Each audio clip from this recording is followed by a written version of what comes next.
for Kenyan theatre is, and for the creative space in general. The fact that we've seen a lovely renaissance of the arts is beautiful. And he said, you know what? It's taking care of the mental health of this country. I love that because, like you said, during the pandemic, the only thing that held us together was, what are you listening to? What are you watching? What plays are you seeing? What challenge is so doing online, right?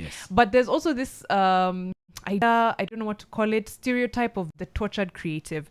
That, like, to be creative, you have to be, you know, a little bit, what do I call it?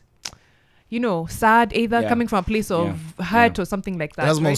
So how do you guys take care of your health as mental health as creatives? And then what role does the art play in now taking care of our mental health as a nation? First of all, I usually say that the artist bears the brunt of the moral status of a country, in the sense that the art the artist bears the brunt of the emotional of the country. Hey! So, what that means is, if art is a reflection of what's happening in the society, then what the artist is showing is what is going on in the society. And if the emotional state of a country is unstable, the artist is unstable. If you do not have a way to de-roll after you've shown the performance, then it sticks with you.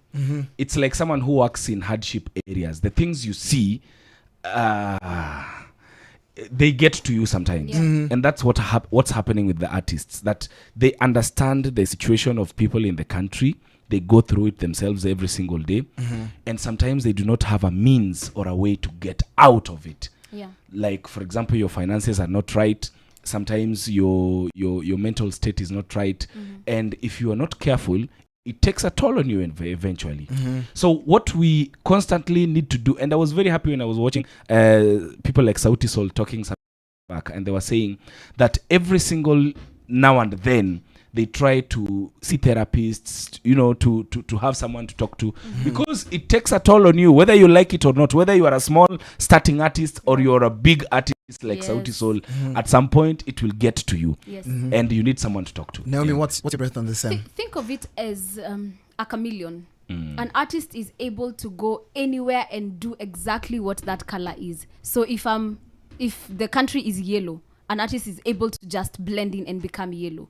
Now, a chameleon sometimes would need someone to take it out of that yellowness, take it to a green place, and it changes color, right? So if, as an artist, because we feel deeply, we love deeply, we express deeply, we're very expressive. A friend of mine on Sunday told me in church, even the way you sing, you're so expressive, you're very, you know, out there and everything.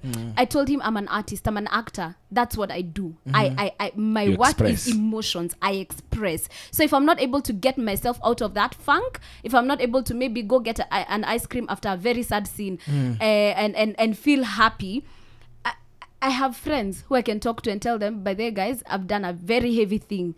Please get me out of this funk.